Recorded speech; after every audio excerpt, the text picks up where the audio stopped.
Shalom, amigos, inscritos e espectadores. Este vídeo que você está prestes a assistir hoje foi traduzido para inúmeras línguas. A razão para isso são os seus comentários. Recentemente publiquei um vídeo onde expliquei mais sobre como nós, judeus, vemos os cristãos com um chamado e um desafio para vocês. Primeiramente, deixe-me agradecer a vocês. Seus comentários, muitos deles, têm sido encorajadores, inspiradores e realmente tocam nossos corações para continuarmos a ensinar vocês, os gentios, para que possamos cumprir o papel dos judeus, conforme Zacarias, capítulo 8, versículo 23, onde diz que nos últimos dias 10 gentios segurarão o tzitzit de um judeu e caminharão ao seu lado. Essa continua sendo a nossa principal responsabilidade neste canal. Ensinar vocês, educá-los, não para condená-los, mas sim para trazer uma mensagem e deixar que Deus faça a sua obra à medida que vocês se abrem. Mas devo dizer que também fiquei surpreso ao receber centenas de mensagens de tom e natureza antissemita. Para ser sincero, isso me pegou de surpresa, porque muitos desses comentários vieram de cristãos ou de pessoas que afirmam ser cristãs. Não desejo iniciar uma guerra no canal, nem causar qualquer tipo de divisão, mas queremos cumprir as palavras do salmista que declara: a verdade brotará da terra. Então, hoje, estamos fazendo algo muito especial e épico. Bem, eu convidei um pastor cristão para estar aqui comigo, o pastor Matt. Pastor Matt McKeown, muito obrigado por estar aqui representando os Irmãos Unidos em Cristo. Obrigado, Rabino. E hoje quero fazer algo com você que eu acredito que beneficiará a todos aqui.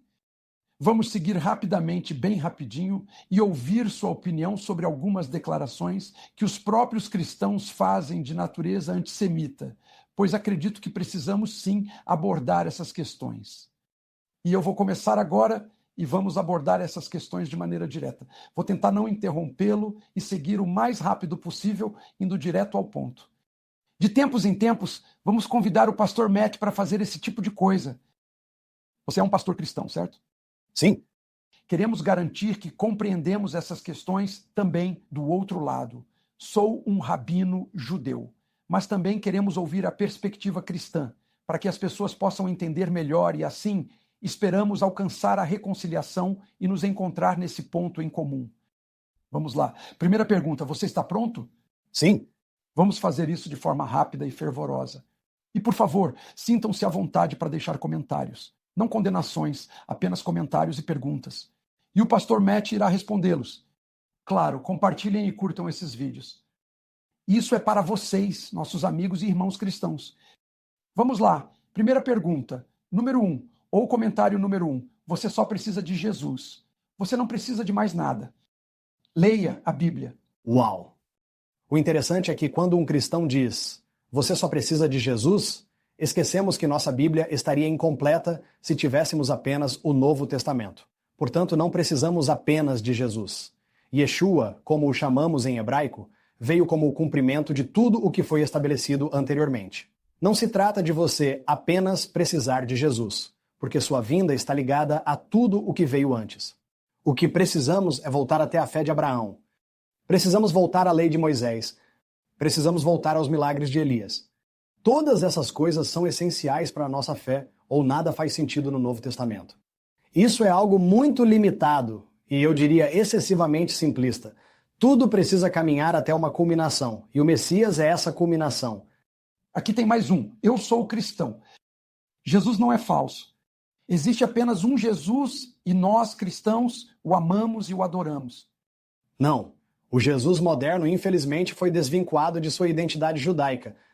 Acho que se você perguntasse à maioria dos cristãos modernos hoje, cristãos nominais, se Jesus era judeu ou se praticava o judaísmo, não creio que pensariam que ele o fazia. Acho que as pessoas pensariam que ele fundou o cristianismo, se estiverem vindo da igreja. Mas não. Ele é um rabino fariseu observante da Torá do primeiro século. E os cristãos não possuem a identidade definitiva e absoluta sobre quem Jesus é. Nós precisamos aprender com nossos irmãos judeus sobre a verdadeira identidade de Yeshua de Nazareth. Rabino, pare de chamar Jesus de fariseu. Eles são os caras maus e perversos. Não, Jesus é 100% fariseu. Se você acredita na vida após a morte, em recompensa e punição depois da morte, em anjos e demônios, na autoridade das Escrituras além de Deuteronômio, então você está alinhado com os fariseus. O problema que temos é que há um debate interno acontecendo entre Jesus e seus irmãos e irmãs fariseus. Lembre-se, ele disse, você precisa tomar cuidado e não fazer o que os fariseus fazem, ou seja, fazer o que eles dizem, mas não o que eles fazem, porque alguns deles eram hipócritas. Então, não é que a palavra fariseu signifique hipócrita. Em hebraico, a palavra fariseus é a palavra perushim, que significa os separados. Então, acredite em mim, se você é um cristão que crê na Bíblia hoje, você certamente está muito mais alinhado com os fariseus do que com os saduceus. Incrível. Rabino, leia Isaías 53. Isso é tudo o que você precisa saber. O Filho de Deus é Jesus, não Israel. Leia em Mateus, onde é citado o que os cristãos chamam de Antigo Testamento. Do Egito chamei o meu filho, e você verá claramente. O contexto original dessa declaração era sobre Israel. Israel, meu primogênito. Eu diria aos cristãos, assim como eles dizem a você, leia Isaías 53, é tudo sobre Jesus. Eu digo, leia Isaías 53 se você é cristão, porque também é tudo sobre Israel. Israel e o Messias estão ligados, não podem ser separados. E assim, o sofrimento e a redenção que você vê na vida do Messias são o mesmo sofrimento e redenção que você vê no povo judeu. Rabino, pare de chamar Israel de filho de Deus. Apenas um filho. O nome dele é Jesus. Isso não é verdade. A Bíblia diz que Israel é meu primogênito. Jacó, Israel é o primogênito. Então siga as Escrituras. Rabino, com todo respeito, tenho uma pergunta para você. É aceitável para mim, como cristão, guardar o sábado judaico? Sim, claro. Você precisa saber que não é uma obrigação para você. O povo judeu tem a obrigação de seguir os mandamentos porque os mandamentos foram dados ao povo judeu. Mas você é convidado a participar disso. Apenas saiba que você não é obrigado por lei. E só retrocedendo para que não me entendam mal. Não estou dizendo que Jesus não é o Filho de Deus. Só estou dizendo que também está escrito nas Escrituras que Israel é o Filho de Deus. Não é uma coisa ou outra, são ambos. Aqui está outra pergunta que recebemos sempre. Tudo o que você precisa saber é que nós cristãos estamos nos preparando para o arrebatamento agora. Posso citar muitos versículos que afirmam isso. Também posso citar muitos versículos que dizem que o arrebatamento não é bíblico. O conceito, a doutrina teológica do arrebatamento nem é tão antiga assim. Tem cerca de 300 anos. Algumas pessoas diriam que, em seu contexto moderno, tem apenas cerca de 180 anos. Então, é uma doutrina relativamente nova. Costumávamos focar mais na ressurreição dos mortos. Agora, há um homem incrível. Não concordo com toda a sua teologia. Ele é um ex-bispo anglicano chamado N.T. Wright. Não concordo com sua posição sobre o Estado moderno de Israel, mas até ele, em sua obra Surprised by Hope, fala sobre como a igreja costumava se concentrar na ressurreição dos mortos, e não em algum evento de arrebatamento que acontece antes disso. Uau, isso é muito interessante. Diga-nos quem é a sinagoga de Satanás e por que você apoia a sinagoga de Satanás como um homem cristão. Não são todos judeus, isso eu posso te dizer. E algo que você precisa entender na linguagem judaica, em primeiro lugar, Satanás significa o adversário ou aquele que se opõe.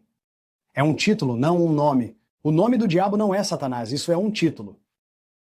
Então, assim como quando Pedro é repreendido por Jesus ou Yeshua com "afasta-te de mim, Satanás", ele não está dizendo que Pedro é o diabo naquele momento. O que ele está dizendo é: você é aquele que está se opondo a mim agora. Uma sinagoga de Satanás não significa que todos os judeus são do diabo. Isso é absolutamente antissemita. E você não pode dizer que ama Jesus se for antissemita. Ele está com seu povo. Então você não pode separá-los. Por que você continua se referindo à Torá oral, à tradição oral? Essas são tradições dos homens. Nós acreditamos na Bíblia. Não precisamos de nenhuma interpretação judaica.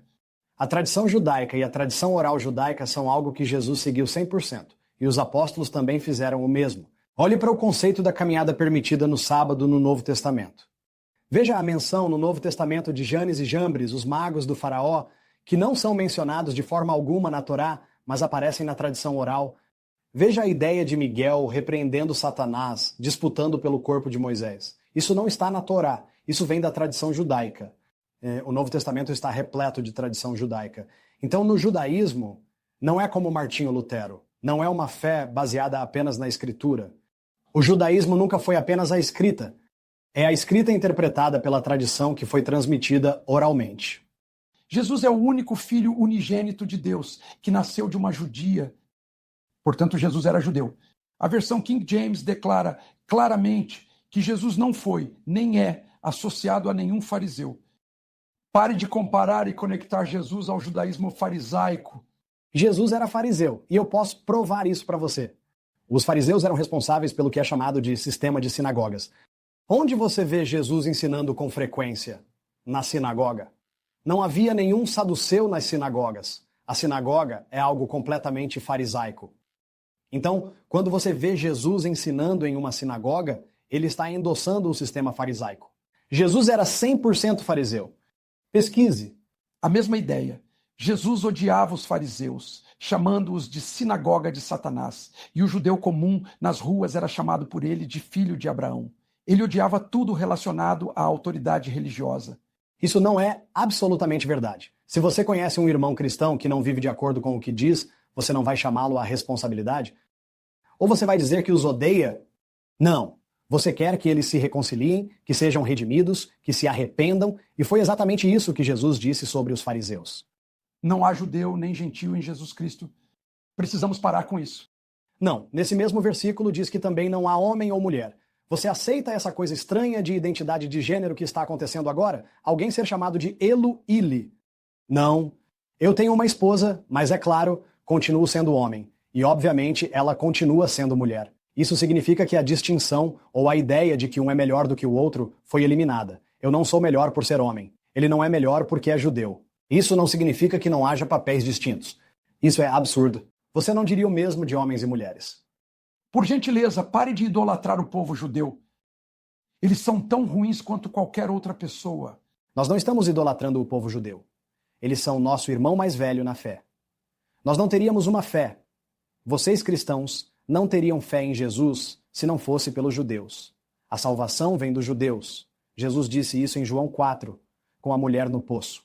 Paulo diz isso muito claramente em Romanos 16, onde ele afirma que não se envergonha do evangelho, pois ele é primeiro para o judeu e depois para o gentio.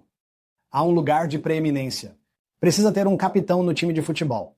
E da forma como Deus estabeleceu, o capitão do time são os judeus. Acostume-se com isso. Rabino, em seu estudo recente de Zacarias 9:9, você mencionou que ele está montado em um jumento. Jesus já cumpriu essas coisas. Por que você está citando versículos que claramente já foram cumpridos pelo próprio Jesus? Sério? Ele cumpriu tudo? Porque ele ainda não se sentou no trono de seu pai Davi em Jerusalém. Ele não veio montado sobre as nuvens. Ele não veio com uma espada saindo de sua boca. Apenas metade da missão, se quiser dizer assim, foi cumprida. No judaísmo, há um conceito maravilhoso que fala sobre as duas missões do Messias. Uma era ser um servo sofredor e a outra era ser um rei conquistador. Ele só cumpriu a parte do servo sofredor. Ele ainda não veio para ser o rei conquistador. Mas a ideia de vir humildemente montado em um jumento ainda nos dá uma base bíblica para o que acreditamos hoje. Então isso não foi abolido. Bem, só porque ele fez isso não significa que isso foi abolido. Em Mateus 5,17, ele disse que a Torá não passaria até que o céu e a terra passassem. Então eu olhei lá para fora hoje, e o céu e a terra ainda estão lá. Portanto, a Torá também. Então, última questão. Nós somos enxertados em Jesus. Nós não somos enxertados no povo judeu. Ah, isso simplesmente não é bíblico. Nós somos enxertados na árvore de Israel. Paulo mesmo diz isso. Os cristãos adoram falar sobre Paulo. Na verdade, eu até me arriscaria a dizer que acho que alguns cristãos modernos preferem falar mais sobre Paulo do que sobre Jesus. E talvez isso seja porque Jesus é um pouco judeu demais para eles. Mas Paulo também é um judeu fariseu, um rabino fariseu. Ele diz, eu sou fariseu na corte. Ele não disse, eu costumava ser fariseu. Ele disse, eu sou. Então, quando olhamos para o apóstolo Paulo, quando ele diz que essas coisas não foram abolidas, temos que concordar com isso. Temos que acreditar nisso. Não podemos simplesmente olhar para Paulo e descartar 2/3 do Novo Testamento. Se é isso que Paulo está dizendo, então temos que seguir isso. Somos enxertados em Israel através de Jesus. Ele é a nossa ponte que nos enxerta em Israel. Uma pergunta bônus. Está escrito em Zacarias 8:23 que agarramos a orla das vestes de um judeu, e esse judeu é Jesus, não é Israel. Parem de substituir Jesus por Israel. Isso simplesmente não é verdade. Há duas palavras ali. Uma é singular e a outra é plural. Quando se fala sobre queremos ir com você, em Zacarias 8, quando menciona isso, diz 10 homens das nações. 10 homens é o menor número de homens que se pode ter para formar uma congregação no judaísmo. Então, o que está sendo dito é que se trata de uma congregação das nações, de gentios. Eu diria que vocês, como cristãos, poderiam interpretar isso como 10 homens das nações, significando uma congregação de gentios. É a igreja. A igreja precisa assegurar o tzitzit do judeu, porque é isso que devemos fazer. Devemos seguir junto com eles. Não é que o único judeu ao qual precisamos nos apegar é Jesus, e assim ficamos isentos da responsabilidade de alcançar nossos irmãos e irmãs judeus. Isso é ridículo. Precisamos provocá-los ao zelo e ao ciúme, e se você os descarta, não pode fazer isso. Agora que você ouviu a natureza das perguntas, vou lhe dar um tipo diferente de pergunta, uma declaração final com qualquer mensagem que queira transmitir aos cristãos de hoje. Martin Wright, a Igreja Ocidental, especialmente na América, precisa se humilhar e se arrepender. A arrogância e o orgulho que você mencionou estão desenfreados nas igrejas ricas, nas igrejas da América. Qual é a palavra final que você quer dar aos irmãos e irmãs cristãos? Olhem para as evidências. Vocês veem pastores, líderes de adoração, televangelistas, todo tipo de pessoas que estão desconectadas do que poderíamos chamar de a lei de Moisés, o que em hebraico é chamado de Torá, aquelas bases fundamentais encontradas de Gênesis a Deuteronômio. Quando tudo o que você tem é um Novo Testamento sem a base do Antigo, então o que você obtém é um terreno instável. O que você está fazendo é construir sobre areia, porque você não tem uma base sólida como a rocha. Olhe para todas as escrituras que Jesus citou. Naquela época não existia o Novo Testamento. Tudo o que ele está falando é da Torá. Ele está citando o que os cristãos chamam de Antigo Testamento. Quando Paulo diz a Timóteo que toda a Escritura é inspirada por Deus, que é soprada por Deus e útil para ensinar, repreender, corrigir e instruir em retidão, tudo isso, o Novo Testamento ainda não existia. Então, quando ele fala sobre toda a Escritura, ele está se referindo ao que os cristãos chamam de Antigo Testamento, o que os judeus chamam de Tanar, as Escrituras judaicas. Então, se você disser que só considerará o último capítulo do livro, por assim dizer, que só vai olhar para o Novo Testamento e não tiver uma base profunda e enraizada, você cairá. Olhe para todos os líderes, não apenas os líderes que estão caindo por falhas morais. Olhe para todas essas pessoas que se autodenominam ex-evangélicos ou que estão desconstruindo sua fé. É porque sua fé não é profunda. Ela não tem raiz. E assim como na parábola do semeador, ela cresce ou é queimada pelo sol ou é sufocada pelos espinhos, nós precisamos de uma raiz profunda. E a raiz profunda vem das raízes da nossa fé, que estão nas raízes judaicas da nossa fé. Essa é a questão. Temos um irmão mais velho na fé, chamado judeu, e se não aprendermos com eles, não estaremos cumprindo as Escrituras. Você precisa se perguntar, ser antissemita vai levar um judeu à salvação? Pergunte a si mesmo por que você deve provocar o judeu ao ciúme e vê-lo se aproximar do Evangelho. Você está sendo absolutamente arrogante, cruel e cheio de ódio se disser, eu não quero que os judeus alcancem a salvação. Mas se você não quer que os judeus alcancem a salvação, continue sendo antissemita. Continue postando conteúdos antissemitas nos vídeos do Rabino. Essa é a principal maneira de garantir que os judeus não encontrem o Messias. Você precisa provocá-los ao zelo, não afastá-los com sua arrogância. Não se vanglorie contra o ramo natural. Foi isso que Paulo disse.